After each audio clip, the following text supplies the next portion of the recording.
Hello students, तो आज हम लोग स्थिर विद्युत का कुछ ऑब्जेक्टिव क्वेश्चन करने वाले हैं जो आपके एग्जाम के लिए काफ़ी इंपॉर्टेंट है। तो देख रहे होंगे आप लोग यहाँ पर क्वेश्चन नंबर 11 से स्टार्ट हो रहा है। देख रहे होंगे यहाँ क्वेश्चन नंबर कितना 11 से। तो बोलिएगा सर 10 क्वेश्चन कहाँ? तो इसका जो डे 1 में हम लोग लिए थे 10 क्वेश्चन वहाँ कंप्लीट करा लिए था। आज 11 से लेकर के 20 तक करेंगे। तो चलिए स्टार्ट करते बिना टाइम वेस्ट किए। क्या बोल रहा है क्वेश्चन, ध्यान से देखिए। क्वेश्चन बोल रहा है एक आवेशित चालक है।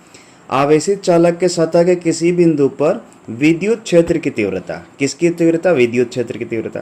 तो हम याद करो, हम आपको सिखाए थे कि अगर कोई आवेशित चालक है, मान लो कोई चालक है, ये क्या है? चार्ज है। क्या है? चार्ज है। इस तरह करके आवेश है। तो सिंपल से हम बताए थे इसके सतह पर जो विद्युत क्षेत्र रहेगा हमेशा ये सतह के क्या होगा? लंबवत। कहीं पर भी किसी बिंदु पर निकालिएगा तो वो सतह के क्या होगा? लंबवत। तो सिंपल सा इसका आंसर यह बी नंबर सतह के लंबवत होती है। ठीक है, चलिए नेक्स्ट देखते हैं सेकंड क्वेश्चन। सेकंड क्वेश्चन हम लोग का क्या बोल रहा है, ध्यान से देखते हैं। तो सेकंड क्वेश्चन हम लोग का बोल रहा है यदि किसी, ध्यान से देखिएगा, यदि किसी खोखले गोलीय चालक, ध्यान से देखिए कैसा, खोखले गोलीय चालक को क्या दिया गया? धनावेश दिया, धनावेशित किया जाए। क्या किया जाए? धनावेशित। तो उसके भीतर का विभव, क्या विभव पूछ रहा है। तो याद कीजिए, हम आपको सिखाया था अगर कोई मान लो चालक है, अगर ये आवेशित है, क्या है? आवेशित है, मान लो ये पूरा चार्ज है, तो हम आपको पढ़ाए थे कि इसके अंदर विद्युत क्षेत्र तो 0 होता है, लेकिन विभव जो होता है भी, ये नियत होता है। क्या होता है? नियत, यानी स्थिर होता है।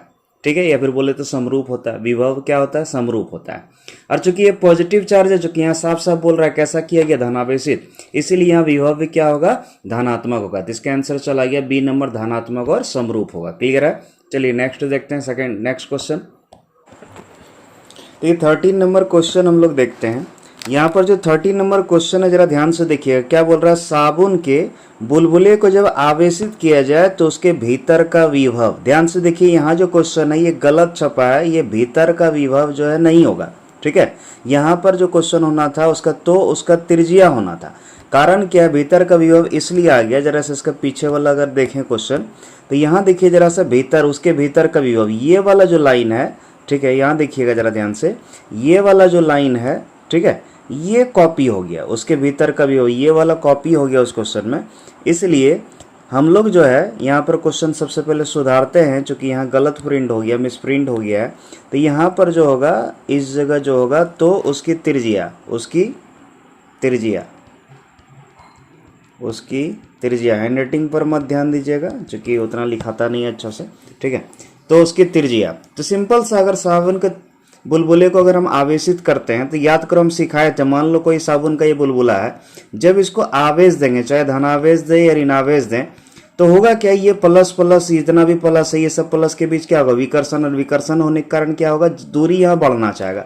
और जब दूरी बढ़ना चाहेगा, और जब दूरी बढ़ेगा तो इसका साइज थोड़ा सा क्या होगा? बढ़ जाएगा, फूल जाएगा। तो इसका मतलब साइज बढ़ गया, मतलब त्रिज्या भी बढ़ गया। तो इसका आंसर सही है, ए नंबर, त्रिज्या इसका क्या होगा? बढ़ जाएगा। चलिए नेक्स्ट देखते हैं। ठीक है, ये क्वेश्चन हमारा क्या कह रहा है, ध्यान से देखिए। रहा है विद्युत क्षेत्र में प्रवेश करने वाले इलेक्ट्रॉन का प्रारंभिक वेग विद्युत क्षेत्र से भिन्न दिशा में, विद्युत क्षेत्र से किस दिशा में? भिन्न दिशा में।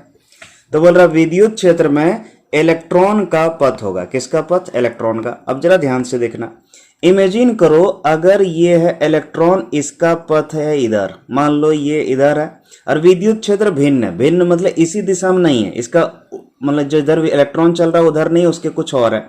मान लो विद्युत क्षेत्र अगर इधर है, तो सोचो अगर इलेक्ट्रॉन इधर चल रहा है, विद्युत क्षेत्र इधर है, तो इलेक्ट्रॉन नेगेटिव चार्ज है। तो हम सिखाए थे जिधर विद्युत क्षेत्र होता है उसके अपोजिट डायरेक्शन में फोर्स लगता है, तो यहाँ पर उल्टा फोर्स लगेगा इधर। तो सोचो जरा सा, चल इधर रहा और फोर्स इधर लग रहा था, ये कुछ ऐसा चलेगा, ऐसा। ठीक है, इस तरह पाथ हो जाएगा। तो इसलिए इसको क्या बोल सकते हैं? परवलयाकार, यानी परिवलय। क्लियर है? तो हमारा जो जा रहा है ये परवलयाकार है। क्लियर है? नेक्स्ट देखते हैं अगला क्वेश्चन। क्वेश्चन ये बोल रहा है, ध्यान से देखना, क्वेश्चन बोल रहा है क्या? क्वेश्चन हमारा है कि एप्सिलॉन नॉट की बीमा है, बीमा पूछ रहा है किसका? एप्सिलॉन नॉट का। तो जरा ध्यान से देखो, एप्सिलॉन नॉट का मात्रक हम आपको पढ़ाए थे, अगर याद हो, एप्सिलॉन नॉट का मात्रक था कूलम स्क्वायर प्रति न्यूटन प्रति मीटर स्क्वायर। एप्सिलॉन नॉट का, तो इसका ओरिजिनल मात्रक था कूलम स्क्वायर प्रति न्यूटन प्रति मीटर स्क्वायर। तो ध्यान से देखो, कूलम को हम लिखते हैं एम्पियर सेकेंड, तो उसका क्या हो जाएगा स्क्वायर। न्यूटन को हम क्या लिखते हैं बाबू, तो न्यूटन को हम लिखते हैं केजी मीटर पर सेकंड स्क्वायर, तो उस पर पावर कितना -1। और इसको अगर हम सेम टू सेम लिख दें एम पर पावर -2, तो बोलो क्या हो गया, ampere square second square KG पर पावर -1 एम पर पावर -1 एस पर पावर +2, ठीक है, और एम पर पावर -2। तो इसको अगर तोड़ें अच्छे से, केजी पर पावर -1 एम पर पावर -1 और -2 हो गया तो कितना -3। अब देखो एस पर पावर 2 और 2 कितना हो गया 4 और ए पर पावर 2, तो ये निकला इसका मात्रक। तो विमीय सूत्र क्या यहाँ से लिख सकते हैं, केजी का एम पर पावर -1, मीटर का कितना एल पर पावर कितना -3, सेकंड का पावर क्या टी पर पावर 4 और ए का ए पर पावर 2। ये अगर कहीं दिख रहा है तो इसको टिक करना है, यानी एम पर पावर -1 एल पर पावर -3 टी पर पावर 4 ए पर पावर 2। तो जरा ध्यान से देखिए इसका बी नंबर आंसर मैच कर रहा है, क्लियर है। तो ये बी नंबर हमारा इसका सही जा रहा है। चलिए नेक्स्ट देखते हैं अगला क्वेश्चन। चलिए एक क्वेश्चन देखते हैं, क्वेश्चन नंबर 16। क्वेश्चन जो है यहाँ पर बहुत ही इंटरेस्टिंग ये क्वेश्चन, एक न्यूमेरिकल है। क्या बोल रहा है क्वेश्चन, ध्यान से देखिए।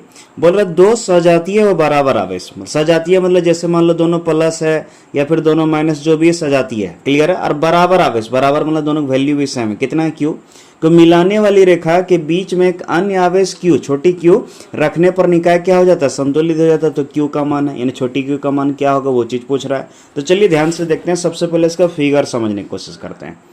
ध्यान समझना, जैसे मान लो अगर ये आवेश है मान लो क्यू, ठीक है, प्लस क्यू, तो ये दूसरा वाला भी होगा प्लस क्यू, ठीक है। इसको मिलाने वाली रेखा, ये जो रेखा है इसको दोनों को मिला रही है, इसके बीच में, ठीक है, बीच में एक आवेश रखा, क्या क्यू रखा है, छोटी क्यू, तो बीच में रखा है। तो अगर मान लो यहाँ से यहाँ तक अगर कुल दूरी अगर x होगा, तो यहाँ से यहाँ इमेजिन करो, यहाँ से यहाँ अगर हम कुल दूरी कितना मान लेते हैं x, तो बोलो ये जो दूरी हुआ यहाँ से यहाँ, इस पॉइंट से इस पॉइंट तक कितना हो जाएगा x/2, और इस पॉइंट से इस पॉइंट तक भी कितना x/2, क्लियर है। तो इसके कारण निकाय जो है संतुलित हो जाता है, क्या हो जाता है, संतुलित। अब जरा समझना ध्यान, संतुलित का मतलब इस पर इस पर इस पर किसी पर भी निकालोगे बल 0 होगा। तो चलो हम इस पर देख लेते हैं, ये वाला आवेश पर बल देख लेते हैं। ध्यान से देखना, अगर हम बात करें तो बोलो अगर ये इसके कारण, अगर इस आवेश के कारण देखें, ये वाला आवेश के कारण बल देखें, ठीक है, तो इसके कारण अगर इस पर बल देखेंगे, इसके कारण इस पर, तो ये जो Q है ये प्लस तो विकर्षित करेगा, तो ये बल इधर लगाएगा, मान लो कितना F1, कितना लगाएगा F1। अब सोचो ये संतुलित है, यानी सोचो इस पर बल लगने वाला 0 है, तो ये 0 तभी हो सकता है इस आवेश पर बल, जितना बल इधर लग रहा उतना ही बल अगर इधर लगे, जैसे मान लो F2 लग रहा है, कितना लग रहा है F2, अगर ये दोनों बराबर होगा तभी क्या होगा, संतुलित होगा। तो इसका मतलब सिंपल से इसको इधर लगना चाहिए, तो ये प्लस है तो आकर्षित तभी करेगा, जो ये माइनस होगा, यानी पहला चीज तो पता चल गया Q का वैल्यू नेगेटिव होगा, ठीक है। अब कितना होगा ये पूछ रहा है, तो सिंपल सा हमको दिमाग में रखना है कि F1 और F2 क्या होना चाहिए, बराबर होना चाहिए, तभी ये 0 होगा। तो ध्यान से देखना, 0 करने के लिए शर्त क्या था, अब F1 बराबर होना चाहिए किसके, F2 के। तो F1 का अगर बात करें तो F1 जो है बाबू ये इसके और इसके बीच वाला है, यानी ये दोनों बड़ी Q।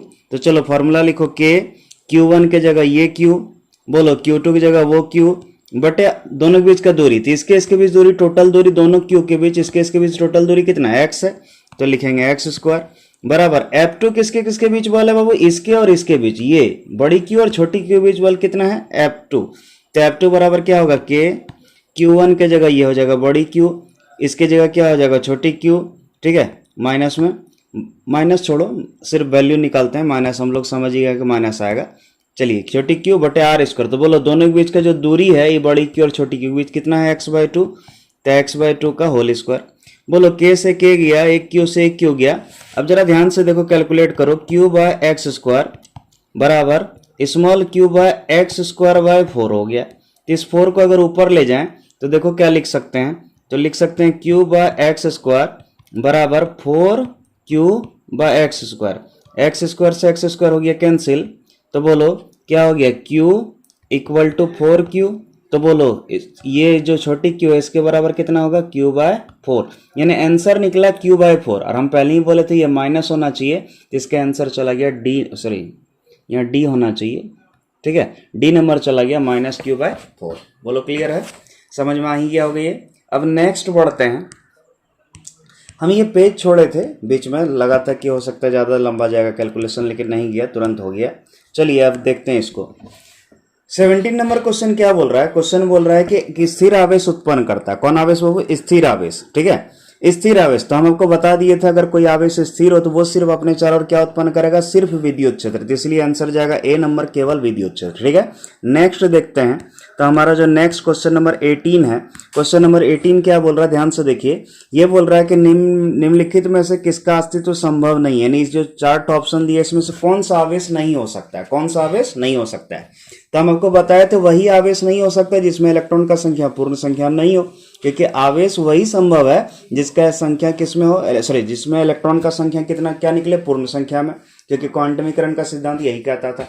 तो जरा इसको देखोगे, Q बराबर एन ही फॉर्मूला लगाओगे तो n का वैल्यू निकालना आपको। किसका वैल्यू? n का। n बराबर हो जाएगा Q बाई कितना? Q by. तो जरा ध्यान से देखना, इसको जब निकालोगे तो पूर्ण संख्या आएगा, लेकिन ये वाला जब निकालिएगा C नंबर, ये पूर्ण संख्या में नहीं आएगा। देखो कैसे। Q का वैल्यू कितना दिया बाबू? 2.4 इंटू 10⁻⁻19 कूलम। और बाबू E का वैल्यू हम लोग जानते हैं 1.6 इंटू 10⁻⁻19 कूलम। कटाओगे तो बोलो ये जो है पॉइंट से पॉइंट कटा तो कितना? 3/2, यानी आ गया 1.5। अच्छा बोलो, ये 1.5 क्या पूर्ण संख्या है? नहीं। क्या किसी वस्तु से 1.5 यानी 1.5 इलेक्ट्रॉन निकाल सकते हैं या डाल सकते हैं? नहीं। तो इसीलिए ये वाला कभी संभव नहीं, तो इसीलिए आंसर चला गया सी नंबर। ये सब देखिएगा, ए बी सी और ये वाला डी वाला निकाल के देखिएगा ध्यान से, आपको ये तीनों क्या होगा? निकल जाएगा पूर्ण संख्या में। इसीलिए क्वेश्चन नंबर 18 का आंसर गया सी। नेक्स्ट देखते हैं, क्वेश्चन क्या बोल रहा है? मुक्त आकाश का परावैद्युतता यानी एप्सिलॉन नॉट होती है। तो आपको हम बताए थे मुक्त आकाश का विद्युतशीलता एप्सिलॉन नॉट का वैल्यू होता है 8.85 इंटू 10⁻⁻12 फैराड पर मीटर। तो इसीलिए इसका आंसर चला गया कितना? C number. ठीक है, नेक्स्ट देखते हैं। नेक्स्ट जो है हमारा वो ये क्या बोल रहा है? बोल रहा है यदि दो आवेशों के बीच दूरी क्या कर दी जाए? दोगुनी कर दी जाए। क्या कर दी जाए? दोगुनी कर दी जाए तो उसके बीच लगने वाला बल हो जाता है। ये पिछला दिन भी क्वेश्चन पढ़ाए थे। इमेजिन करो बल व्युत्क्रमानुपाती होता है दूरी के वर्ग का। अब सोचो दूरी क्या कर दिया? दोगुना कर दिया गया। तो F समानुपाती 1 दूरी दोगुना था, R का वैल्यू 2 गुना, मतलब 2 कर दो, 2 का स्क्वायर। तो बोलो F समानुपाती कितना हो जाएगा? 1/4, यानी सिंपल सा 1/4 गुना हो जाएगा। यानी आंसर चला गया सी नंबर। क्लियर है? इस तरह क्वेश्चन बताया तो वहाँ आधा कर दिया था, यहाँ 2 गुना कर दिया। ठीक है, तो इसी के साथ आज का सेशन यहीं तक। उम्मीद करते हैं जो पढ़ाई जरूर समझ में आया होगा। Thank you.